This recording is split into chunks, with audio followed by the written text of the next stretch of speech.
solve the quadratic equation by factorization method, हमें इस equation को सॉल्व करना है यानी x की वैल्यू मालूम करनी है फैक्टराइजेशन मेथड के जरिए। तो आइए शुरू करते हैं। फैक्टराइजेशन के लिए आपको पहले मिडिल टर्म ब्रेक करनी होगी और इसकी दो टर्म्स बनानी होगी, लेकिन तोड़ेंगे कैसे? तोड़ना कुछ इस तरह से है कि उन दो टर्म्स की प्रोडक्ट, ये जो लास्ट की और फर्स्ट की जो टर्म है, इन दोनों की प्रोडक्ट के बराबर आए। वो कैसे? देखें, लास्ट टर्म है 6 और फर्स्ट टर्म है एक्स स्क्वायर। अगर हम इन दोनों को मल्टीप्लाई करें 6 इंटू एक्स स्क्वायर तो क्या बनेगा? 6x square. तो इस टर्म को, जो बीच वाली टर्म को तोड़ा जाएगा, वो कुछ इस तरह से तोड़ा जाएगा कि उन दोनों टर्म्स को भी मल्टीप्लाई करने से क्या बने? 6x स्क्वायर, और ऐड करने से क्या बने? 5x। तो देखें वो दो टर्म्स क्या हो सकती हैं।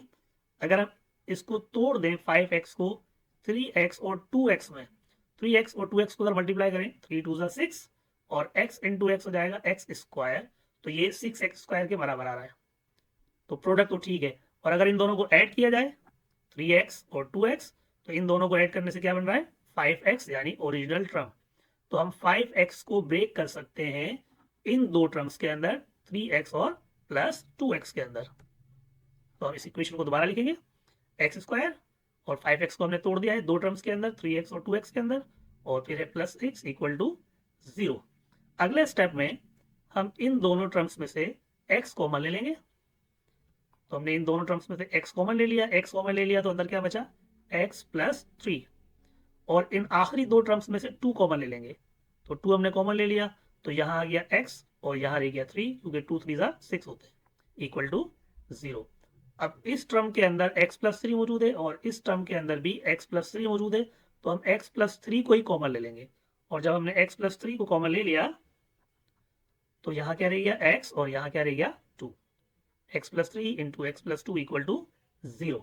जब हम यहाँ पहुंच जाएंगे तो अब हम क्या करेंगे? ये फैक्टराइजेशन तो हो चुकी है, तो एक फैक्टर बना x प्लस 3 और दूसरा फैक्टर बना x प्लस 2। और अब हम क्या करेंगे? x प्लस 3 को इक्वेट कर लेंगे 0 के, और x प्लस 2 को भी इक्वेट कर लेंगे किसके?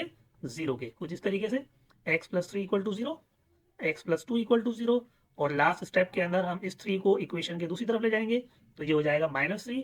और यहाँ पर भी यही काम किया जाएगा, x प्लस 2 में से प्लस 2 को उस तरफ लेके जाएंगे, तो ये हो जाएगा -2। तो जो हमारे पास x के दो आंसर आ रहे हैं, एक आ रहा है -3 और दूसरा आ रहा है -2। अगली इक्वेशन है 6x square minus x minus 1 equal to 0। इसे भी फैक्टराइजेशन मेथड से सॉल्व करना है। तो मिडिल टर्म ब्रेक करनी होगी, लेकिन इस तरह से ब्रेक करनी है कि बीच में जो दो टर्म्स हो उनकी प्रोडक्ट पहली और लास्ट टर्म की प्रोडक्ट के बराबर आए। तो स्टार्ट करते हैं। पहली टर्म है हमारे पास 6x स्क्वायर और लास्ट टर्म है -1। इन दोनों को अगर मल्टीप्लाई करेंगे तो आंसर आएगा -6x स्क्वायर। तो बीच में जो दो टर्म्स बनाई जाएंगी वो ऐसी होनी चाहिए कि उनको मल्टीप्लाई करने से -6x स्क्वायर आंसर आए। तो आइए वो दो टर्म्स कौन सी हो सकती हैं। अगर हम एक टर्म ले लें माइनस का 3x और दूसरी टर्म ले लें 2x, इन दोनों का मल्टीप्लाई करें तो माइनस प्लस माइनस 3 2 6 और x इंटू एक्स हो जाएगा 6x स्क्वायर। तो मल्टीप्लाई करने से -6x स्क्वायर बन रहा है। और अगर हम इन दोनों टर्म्स को ऐड कर लें, यानी माइनस का 3x और प्लस का 2x, इन दोनों को ऐड करें तो हमारे पास आंसर आ रहा है -x, यानी जो असल टर्म है बीच वाली वो वापस से बन रही है। तो ये जो मिडिल टर्म ब्रेक होगी वो कुछ इस तरह से होगी कि एक टर्म तो बन गई माइनस का 3x और दूसरी टर्म बन गई प्लस का 2x। तो इस इक्वेशन को हम दोबारा लिखेंगे, 6x स्क्वायर माइनस एक्स की जगह -3x और प्लस 2x, अगर इन दोनों को सम कर लिया जाए तो दोबारा से -x बन रहा है, और लास्ट टर्म थी -1 इक्वल टू 0। अब हम पहली दो टर्म्स में से कॉमन निकालेंगे और आखिरी दो टर्म्स में से कॉमन निकालेंगे। पहली दो टर्म्स में से कॉमन आ रहा है 3 और x, तो यहाँ से अगर हम 3x कॉमन निकालें तो अंदर क्या बचेगा? 2x, 3 2 6, x into x x square, और ये 3x पूरा का पूरा ही कॉमन चला गया बाहर, तो अंदर आ जाएगा 1। और आखिरी की जो दो टर्म्स है इनमें से कुछ भी कॉमन नहीं आ रहा। जब कुछ भी कॉमन नहीं आता तो हम 1 कॉमन ले लेते हैं, और 1 कॉमन ले लेंगे तो अंदर की दोनों टर्म्स सेम ही रहेंगी, 2x माइनस 1। अब यहाँ पर भी 2x माइनस 1 है ब्रैकेट में, यहाँ पर भी 2x माइनस 1 है ब्रैकेट में, तो ये पूरा का पूरा ब्रैकेट ही कॉमन ले लिया जाएगा। तो हमने 2x माइनस 1 कॉमन ले लिया, तो अंदर क्या रह जाएगा? 3x और plus 1 equal to 0। Factorisation complete हो चुकी है। एक फैक्टर बना 2x माइनस 1, दूसरा फैक्टर बना 3x प्लस 1। इन दोनों को हम 0 के बराबर रखेंगे। 2x माइनस 1 इक्वल टू 0 और 3x प्लस 1 इक्वल टू 0। अगले स्टेप में हम -1 को दूसरी तरफ ले जाएंगे इक्वेशन के, तो -1 दूसरी तरफ जाके +1 हो जाएगा। यहाँ पर भी यही काम करेंगे, +1 को उस तरफ ले जाएंगे, +1 दूसरी तरफ जाएगा तो -1 हो जाएगा। और आखिरी स्टेप में ये 2 यहाँ पर मल्टीप्लाई कर रहा है, उस तरफ जाएगा तो डिवाइड करेगा, तो x बराबर हो जाएगा 1/2। इसी तरीके से यहाँ पर 3 मल्टीप्लाई कर रहा है, इसको उस तरफ लेके जाएंगे तो ये हो जाएगा -1/3। तो हमारे पास x की दो वैल्यूज आ गई, x equal to 1/2 and x equal to -1/3। अगली इक्वेशन है x² - 11x + 30 इक्वल टू 0। यहाँ पर हमें -11x को ब्रेक करना है और इस तरह से ब्रेक करना है कि जो पहली और लास्ट टर्म की प्रोडक्ट है, पहली टर्म है x², लास्ट टर्म है 30, दोनों को मल्टीप्लाई करेंगे तो बनेगा 30x²। तो -11x को कुछ इस तरह से ब्रेक करना है कि जो दो टर्म्स बने उनकी प्रोडक्ट भी 30x² आ जाए। अगर हम एक टर्म ले लें -6x और दूसरी टर्म ले लें -5x, तो माइनस इंटू माइनस प्लस, 5 6 30 और x इंटू एक्स हो जाएगा x²। तो प्रोडक्ट तो बिल्कुल ठीक आ रही है। और अगर हम इन दोनों को सम कर लें, -6x को और -5x को, तो आंसर आएगा -11x। तो सम भी बिल्कुल ठीक आ रहा है, प्रोडक्ट भी बिल्कुल ठीक आ रही है। तो हम इस इक्वेशन को रीराइट कर लेंगे। x² -11x को तोड़ा जा चुका है -6x और -5x में, +30 इक्वल टू 0। पहली दोनों टर्म्स में से कॉमन निकालेंगे और लास्ट की दो टर्म्स में से कॉमन निकालेंगे। पहली दो टर्म्स में से कॉमन आ रहा है x अगर कॉमन ले लिया जाए तो यहाँ से x² में से एक x बाहर चला गया है तो अंदर रह जाएगा 1x। 6x में से भी एक x बाहर निकल गया तो अंदर रह जाएगा -6। और इन दोनों टर्म्स में से कॉमन लेंगे हम -5 और -5 अगर कॉमन ले लेंगे तो अंदर रह जाएगा x। और 30 में से 5 कॉमन ले लिया गया है तो 6 रह जाएगा, क्योंकि 5 6 30 और माइनस इंटू माइनस प्लस। ये दोनों ब्रैकेट बिल्कुल सेम है तो ये ब्रैकेट भी कॉमन आ जाएंगे। x -6 को कॉमन ले लिया गया तो अंदर क्या रह जाएगा, x -5 इक्वल टू 0। फैक्टराइजेशन हो चुकी है, x -6 को भी 0 के बराबर पुट कर लिया, x -5 को भी 0 के बराबर पुट कर लिया। और लास्ट स्टेप में इस -6 को दूसरी तरफ ले जाएंगे तो +6, इस -5 को दूसरी तरफ ले जाएंगे तो ये भी +5। तो दो आंसर हमारे पास आ गए हैं, x इक्वल टू 6 और x इक्वल टू 5। अगली इक्वेशन है x² - 2x इक्वल टू 0। ये इक्वेशन जरा सी मुख्तलिफ है क्योंकि यहाँ पर जो कांस्टेंट टर्म है वो मौजूद नहीं है, तो यहाँ पर मिडिल टर्म ब्रेक नहीं हो सकती। यहाँ पर हम सिंपल कॉमन लेकर फैक्टराइजेशन कर सकते हैं। तो आइए शुरू करते हैं। इन दोनों टर्म्स में से x कॉमन है तो हमने x कॉमन ले लिया तो अंदर क्या बचेगा, x -2 इक्वल टू 0। अब खुद ब खुद ही फैक्टर बन चुके हैं, एक फैक्टर बन गया है x, दूसरा फैक्टर बन गया है x -2। तो हम एक बार x को 0 के बराबर कर लेंगे और दूसरी बार x -2 को 0 के बराबर पुट कर लेंगे। तो x equal to 0, x -2 equal to 0। और आखिरी स्टेप में इस -2 को हम उस तरफ ले जाएंगे तो ये प्लस का 2 हो जाएगा, x इक्वल टू 0 आ गया और x इक्वल टू 2 आ गया।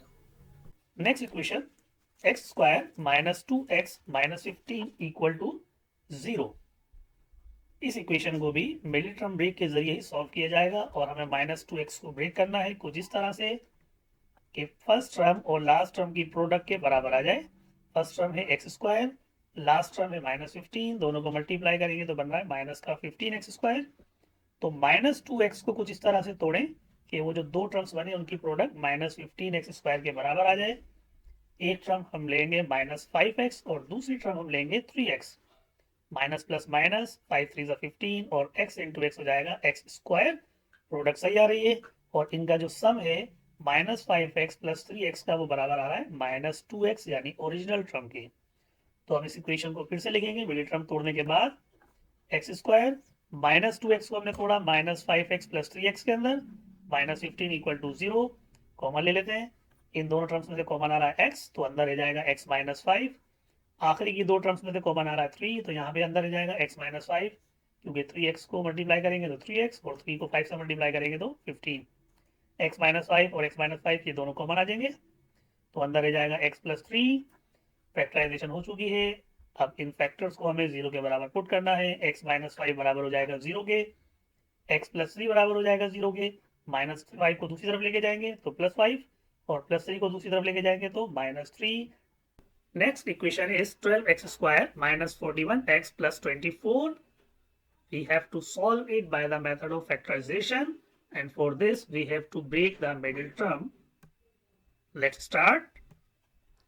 First term is 12x², last term is 24, and their product is 288x². So we have to find two terms whose product should be equal to 288x². These two terms should be minus 32x and minus 9x. Minus into minus plus, 32 into 9, 288, x into x equal to x square, and the sum of 32 and 9x equal to 41. Minus 32x minus 9x equal to minus 41x. तो हमें दोनों terms मिल चुकी हैं। अब हम equation को दोबारा लिखेंगे, 12x स्क्वायर माइनस 41x को तोड़ दिया हमने, माइनस 32x और minus 9x plus 24 equal to 0। पहली दो टर्म्स में से कॉमन आ रहा है 4x, तो 4x हमने कॉमन ले लिया, अंदर क्या बचेगा 3x, क्योंकि 4 3 जा 12 और x इंटू एक्स स्क्वायर। 32 में से हमने 4 कॉमन ले लिया तो बचेगा 8, 4 8 जा 32। और लास्ट की दो टर्म्स में से कॉमन आ रहा है 3, कॉमन फैक्टर 3 है, 3 3 जा 9, 3 8 जा 24। 3x माइनस 8, 3x माइनस 8 दोनों कॉमन आ जाएंगे, तो हमने एक दफा लिख लिया और 4x माइनस 3 को अलग कर लिया, इक्वल टू 0। दो फैक्टर मिल चुके हैं, एक दफा इसको 0 के बराबर पुट करेंगे, एक दफा इसको 0 के बराबर पुट करेंगे, तो 3x minus 8 equal to 0 and 4x minus 3 equal to 0। अगली टर्म, अगली जो है स्टेप के अंदर हम माइनस 8 को उस तरफ ले गए तो प्लस 8 हो गया, माइनस 3 को दूसरी तरफ ले गए तो प्लस 3 हो गया, and in the last step 3 दूसरी तरफ चला जाएगा 8/3 और 4 भी दूसरी तरफ चला जाएगा 3/4, तो x equal to 8/3 and x equal to 3/4। Next equation x minus 5 whole square minus 9 equal to 0। इसे सॉल्व करने के लिए पहले हमें इस ब्रैकेट को सॉल्व करना होगा, तो आइए शुरू करते हैं। यहाँ पर फॉर्मूला लग रहा है a minus b whole square का, a minus b whole square बराबर होता है a square minus 2ab plus b square.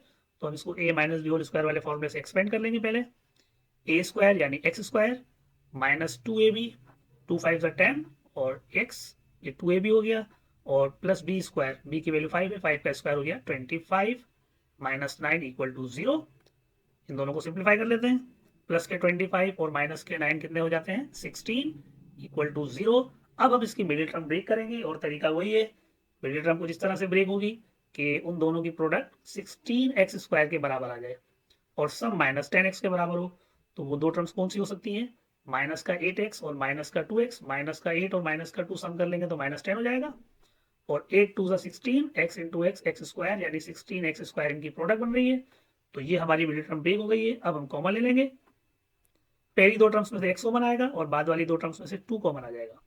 तो x कॉमन ले लिया तो अंदर बचा x माइनस 8, यहाँ से 2 कॉमन ले लिया तो अंदर बचा x माइनस 8, फिर हम x माइनस 8 को कॉमन ले लेंगे तो अंदर जाएगा x माइनस 2 इक्वल टू 0।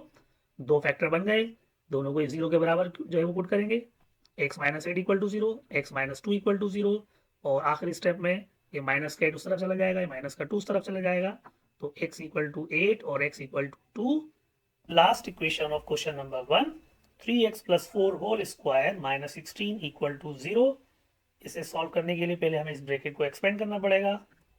यहाँ पर फॉर्मूला लग रहा है a plus b whole square, a यानी 3x, 3x का स्क्वायर हो गया 9x square plus 2ab, a है 3x, b है 4, 3 4 12 इंटू 2, तो ये होगा 24x, और लास्ट टर्म 4 यानी b का स्क्वायर 4 का स्क्वायर हो जाएगा, 4 का स्क्वायर हो जाएगा 16, माइनस 16 इक्वल टू 0, प्लस के 16 और माइनस के 16 कैंसिल हो गए, तो सिर्फ बचा 9x square plus 24x equal to 0। इन दोनों इक्वेशंस में से x और 3 कॉमन है, तो 3x हमने कॉमन ले लिया, 3 3 9, x इंटू एक्स स्क्वायर, 3 8 24। दो फैक्टर बने, दोनों को हम 0 के बराबर रखेंगे, 3x equal to 0 and 3x plus 8 equal to 0।